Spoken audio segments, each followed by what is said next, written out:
Hello everyone, welcome to my channel the Vind Education. I hope कि आप लोग अच्छे होंगे और आप लोग की लर्निंग अच्छी चल रही होगी। तो हम लोग बात कर रहे हैं बीएड सेकेंड ईयर के पेपर C3 की, जिसको बोलते हैं टीचिंग एंड लर्निंग।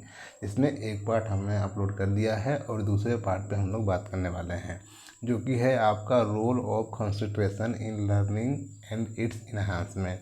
कि एकाग्रता की क्या भूमिका है सीखने में और कैसे उसको हम लोग इन्हांस कर सकते हैं, बढ़ा सकते हैं। किसको? एकाग्रता को। ठीक है। इसमें हम लोग देखेंगे तीन चीज़ें, लर्निंग एंड डेवलपमेंट। ठीक है, कि ये जो लर्निंग है उसका डेवलपमेंट से क्या संबंध है। ठीक। दूसरी चीज़ हम देखेंगे लर्निंग एंड मोटिवेशन। लर्निंग और मोटिवेशन, अधिगम और प्रेरणा में क्या संबंध है। ठीक। ऐसे ही तीसरी चीज़ हम लोग देखेंगे लर्निंग एंड इंटेलिजेंस। लर्निंग का बुद्धि से क्या संबंध है। ठीक है। तो हम अब बात करेंगे learning of concentration, role of concentration in learning की। एकाग्रता की भूमिका सीखने में क्या है। ठीक है। तो जब हम बात करते हैं एकाग्रता की, तो किसी कार्य, विषय या वस्तु पर मन को केंद्रित रखना, यही होती है आपकी एकाग्रता। ठीक है। अर्थात आपको ध्यान देना किसी भी चीज़ पे, अपने कॉग्निटिव माइंड से जो आपके सेंस ऑर्गन्स हैं उसको स्थिर करके चीज़ों को सोचना समझना, वो होता है आपका कंसंट्रेशन, एकाग्रता। ठीक है। ये जो होता है ये सीखने का फाउंडेशन होता है, ये सीखने का बेस होता है। ठीक है। एकाग्रता सीखने को अधूरा या धीमा, सॉरी, ये आपका सीखने का फाउंडेशन होता है। अगर आप चीज़ों को सही से सीखते हैं तो आपकी लर्निंग की जो गति है वो चीज़ें बढ़ सकती हैं। अगर आप चीज़ों को ध्यान से नहीं सुनते हैं तो लर्निंग की गति जो है वो धीमी हो सकती है।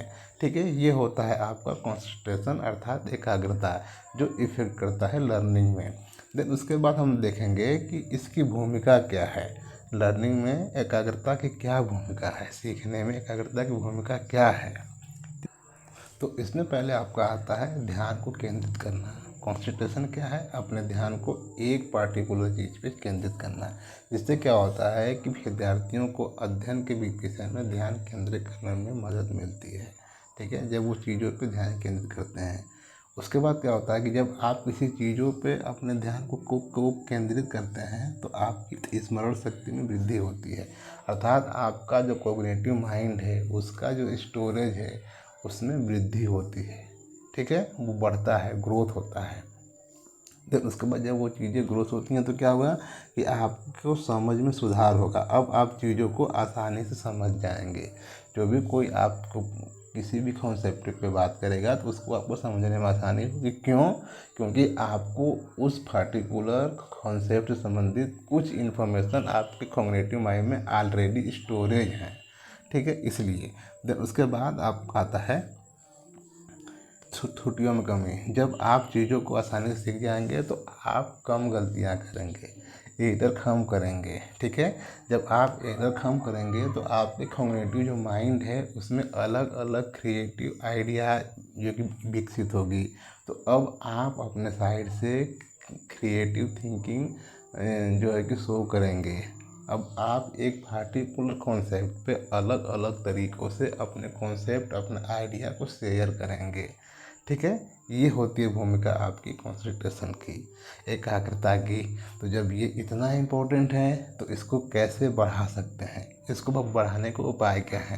ठीक है, तो जब हम बात करते हैं कंसंट्रेशन को बढ़ाने की, एकाग्रता को बढ़ाने की, तो इसके लिए पहले क्या होता है कि आपको अपने जो रूटीन है उसमें सुधार करना होता है। ठीक, जैसे आपका जो कॉग्निटिव माइंड है उसको आप कमांड देते हैं कि मैं इस सर्टेन टाइम ये काम करता हूँ, तो आपको एक रूटीन बिल्ड करना होगा, क्रिएट करना होगा। रोज़ जिस भी समय आप पढ़ते हैं उस टाइम को आप बना लीजिए कि इस टाइम में पढ़ता हूँ। तो क्या होगा कि आपका माइंड सारी जगह से हट के कॉन्सिस्टेंट हो जाएगा कि आप पढ़ने वाले हैं, एकाग्र हो जाएगा कि आप इस टाइम पढ़ेंगे। तो उस चीज़ों को आराम से देखेगा, उसके माइंड मतलब आपके कॉग्निटिव माइंड में और जगह की चीज़ें नहीं चलेंगी। ठीक, उसके बाद क्या होगा, ध्यान और योग। एकाग्रता को आपको जब इन्हांस करना है तो आपको ध्यान करना होगा, मेडिटेशन करना होगा, यानी योग करना होगा। जिससे क्या होगा कि आपकी जो मानसिक शक्ति है उस पर नियंत्रण बढ़ जाएगा। अब आपका माइंड जो इधर उधर भागता है ना, वो इधर उधर भागना छोड़ देगा। पार्टिकुलर जो भी चीज़ें आप सीख रहे हैं, जो भी चीज़ आप देख रहे हैं, उसको वो जानने में रुचि लेगा, ठहराव आएगा।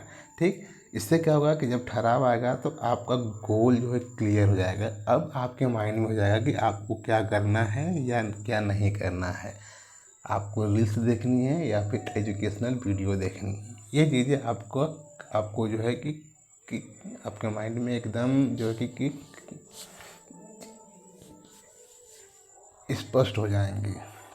ठीक, इससे क्या होगा कि जब आपको चीज़ें स्पष्ट हो जाएंगी तो आपको कोई भी चीज़ डिस्ट्रैक्ट नहीं कर पाएगी। ठीक है, वो हटने लगेगी। अब आप उन चीज़ों से दूरी बनाने लगेंगे जो आपके गोल तक नहीं ले जाते हैं। अब आप अननेसेसरी अपने फ्रेंड से नहीं मिलेंगे, वर्गल चीज़ें नहीं देखेंगे, शॉर्ट वीडियो नहीं देखेंगे। आप वही चीज़ें देखेंगे जो आपके लक्ष्य से संबंधित हो, जो आपको आगे बढ़ाए। ठीक है, ये उपाय हैं आपके जो है कि एकाग्रता को बढ़ाने के। ठीक, और भी आगे देखिए है कि आपको छोटे छोटे अध्ययन अर्थात शॉर्ट स्टडी टाइम जो है कि क्रिएट करना है। अब आप जो भी चीज़ें रीड कर रहे हैं, पढ़ रहे हैं, उसको शॉर्ट शॉर्ट टाइम पढ़िए। ये नहीं कि एक बार बैठ गया तो 4 घंटे पढ़े जा रहे हैं, नहीं। उसको ब्रेक कीजिए, आधे घंटे पढ़िए या फिर 40 मिनट पढ़िए, फिर घूम आइए, 10 मिनट, 5 मिनट फिर पढ़िए, ऐसे पढ़िए। इससे क्या होगा कि धीरे धीरे चीज़ें आपके माइंड में डेवलप होने लगेंगी, आपका माइंड एकाग्र होने लगेगा। ठीक है, देन उसके बाद अलग स्वस्थ जीवन शैली अपनाइए। आपकी जो लाइफ स्टाइल हो वो हेल्दी हो, अच्छी अच्छी चीज़ों को अफोर्ड कीजिए और ये खाइए, अच्छी अच्छी चीज़ें जो हैं वो वो खाइए। ठीक है, जिससे आपका मेंटल लेवल को भी जो है कि एकाग्र हो सके। ठीक, पर्याप्त नींद लीजिए, संतुलित आहार लीजिए, व्यायाम कीजिए, जिससे आप ध्यान की शक्ति जो होगी वो बढ़ेगी। ठीक है, तो आई होप कि आपको पहला वाला पॉइंट समझ में आ गया है। देन उसके बाद हम लोग बात करने वाले हैं एनालिटिकल अंडरस्टैंडिंग ऑफ रिलेशनशिप। अब संबंधों की विश्लेषणात्मक समझ। अब ये जो संबंध आपने देखा लर्निंग का कंसंट्रेशन से, इसका हम लोग जो है कि एनालिटिकल अंडरस्टैंडिंग देखेंगे। एनालिटिकल अंडरस्टैंडिंग में आपकी 3 चीज़ें हैं। ठीक है, जिसमें पहला आपका है relationship between learning and development. ठीक है, learning and motivation and learning and intelligence. ये जो 3 चीज़ें हैं, डेवलपमेंट, मोटिवेशन एंड इंटेलिजेंस, इनका लर्निंग से क्या संबंध है। ठीक, तो जब हम बात करते हैं डेवलपमेंट की, तो डेवलपमेंट जो है वो डील करता है किसी व्यक्ति की शारीरिक, मानसिक और सामाजिक तथा भावात्मक विकास से। इन 4 चीज़ों से डेवलपमेंट डील करता है, जिसको क्या है कि लर्निंग के माध्यम से इसको बढ़ाया जा सकता है। ठीक है, इसको आगे ले जा सकता है। ठीक है, ये 4 चीज़ें जब भी आपकी लर्निंग होगी, उससे आपका शारीरिक विकास होगा, मानसिक विकास होगा, सामाजिक और भावात्मक विकास को बढ़ावा मिलेगा। इसलिए लर्निंग और जो है डेवलपमेंट एक दूसरे के पूरक हैं। ठीक, डेवलपमेंट जो है वो सीखने की क्षमता को प्रभावित करता है और सीखना विकास की दिशा तय करता है। ठीक है, जो सीखना है वो तय करता है कि आपका डेवलपमेंट किस दिशा में होगा, आप किधर को मूव करेंगे। ठीक, जैसे जब एक बच्चा का मस्तिष्क विकसित होता है तब वह भाषा, गणित और सामाजिक कौशलों में बेहतर सीख पाता है। क्यों? क्योंकि उसका मेंटल लेवल डेवलप हो रहा है। ठीक है, विकास और अधिगम जो है एक दूसरे के पूरक हैं। ये एक दूसरे के पूरक हैं। विकास अधिगम की क्षमता को बढ़ाता है और अधिगम विकास को आगे बढ़ाता है। ठीक है, विकास जो है, डेवलपमेंट जो है वो अधिगम की क्षमता को इन्हांस करता है और अधिगम जो है वो विकास को, डेवलपमेंट को आगे बढ़ाता है। ठीक है, देन उसके बाद कि लर्निंग एंड मोटिवेशन में क्या संबंध है। तो जब हम बात करते हैं मोटिवेशन की, तो मोटिवेशन जो है वो आंतरिक बल है। ठीक है। आंतरिक बल है जो व्यक्ति के किसी लक्ष्य की ओर आगे बढ़ने के लिए प्रेरित करती है। जब आप चीज़ों के प्रति मोटिवेट होते हैं, जैसे आपको सीखना है, सीखने के प्रति आप मोटिवेट हैं, तो आप बार बार उन चीज़ों को सर्च करेंगे, आप एक्सप्लोर करेंगे उन चीज़ों से कि कैसे उन चीज़ों को हम आगे सीखें। ठीक। अब इन दोनों के संबंध क्या है कि जो आपका मोटिवेशन है वो जितना अधिक होगा, सीखने की रुचि और प्रयास में उतना ही अधिक होगा। अर्थात जो आपका मोटिवेशन है वो अगर आपके माइंड में ज़्यादा होगा, एक्सटर्नल और इंटरनल, तो आपकी जो सीखने की रुचि है और जो आपके प्रयास हैं वो भी अधिक होंगे। ठीक है। जैसे जब छात्र जो है वो अच्छे अंक पाने या कुछ नया सीखने के लिए प्रेरित होते हैं तो वो अधिक ध्यानपूर्वक चीज़ों को पढ़ते हैं। ठीक है। प्रेरणा जो है, मोटिवेशन जो है सीखने का ईंधन है। ठीक है। सीखने का जो है वो ईंधन है। बिना प्रेरणा के सीखना उथला या अस्थायी हो सकता है। ठीक है। बिना प्रेरणा के अगर आप चीज़ों से मोटिवेट नहीं है तो आप उन चीज़ों को उस तरीके से सीख नहीं पाएंगे, ऐसे सीखते हैं। ठीक है। इन्होंने बोला है कि जो है कि मोटिवेशन जो है वो सीखने के लिए ईंधन है। ईंधन का मतलब होता है रिसोर्सेस। जैसे आप देखते हैं कि जो आप बाइक ड्राइव करते हैं तो उसका ईंधन क्या है? पेट्रोल। बिना उसके वो आगे नहीं जा सकती। ऐसे ही जो मोटिवेशन है वो लर्निंग के लिए क्या है? ईंधन का काम करता है। ठीक है। अब देन हम लोग बात करने वाला है इसके तीसरे फैक्टर की, लर्निंग एंड इंटेलिजेंस की, कि लर्निंग और इंटेलिजेंस में क्या जो है कि संबंध है और कैसे ये एक दूसरे से जुड़े हुए हैं और क्या इफेक्ट डालते हैं।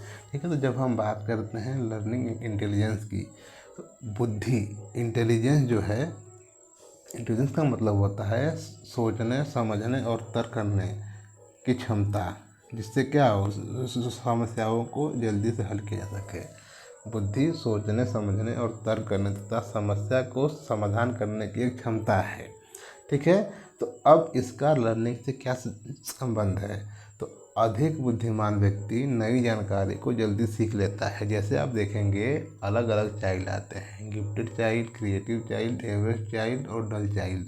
ठीक है। ये जो आपका क्लासिफिकेशन है, अगेन ये आपकी बुद्धि लब्धि के बेस पे बांटा गया है। ठीक है। जिसमें जो चीज़ें होती हैं, क्योंकि आप भी जानते हैं कि सोसाइटी में इंडिविजुअल डिफरेंसेस जो है वो एग्जिस्ट करती हैं। ठीक। तो जब एक बच्चा उच्च बुद्धि वाला होगा तो वो चीज़ों को तेज़ी से समझेगा, जबकि दूसरा बच्चा अगर एवरेज वाला होगा तो वो थोड़ा टाइम ज़्यादा लेगा लेकिन सीखेगा वो भी। ठीक है। तो ये चीज़ें होती हैं, आपका संबंध होता है लर्निंग एंड इंटेलिजेंस में। जिसकी बुद्धि लब्धि ज़्यादा होगी वो चीज़ों को जल्दी सीख लेगा, जिसका कम होगा, एवरेज होगा, वो चीज़ों को थोड़ा लेट सीखेगा। ठीक है। तो ये तीन जो है कि कारक होते हैं सीखने के, मोटिवेशन, कंसंट्रेशन एंड आपका इंटेलिजेंस। ठीक है। तो आई होप कि आपको यहाँ तक समझ में आ गया होगा। अब हम इसके आगे हम लोग बात करने वाले हैं यूनिट फर्स्ट के तीसरे point, reflection on the development of the theory on learning. ठीक है। Historical perspective, theory related to learning, कि जो भी थ्योरी हैं वो लर्निंग पे जो थ्योरी बनी है उसके बारे में हम लोग बात करेंगे, जिसमें हम लोग देखेंगे बिहेवियरिस्टिक थ्योरी के बारे में, कॉग्निटिव थ्योरी के बारे में, इंफॉर्मेशन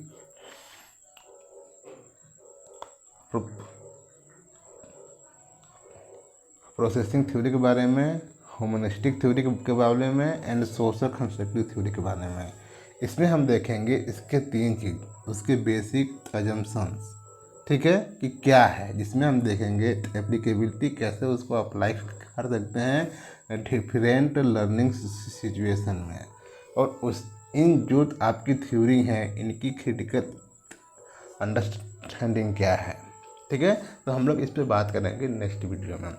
तो आई होप कि आपको चीज़ें अच्छी तरह समझ में आई होंगी। अगर आपको वीडियो इन्फॉर्मेटिव लगी हो तो आप अपने दोस्तों के साथ शेयर करना ना भूलें और चैनल को भी प्रमोट जरूर करें।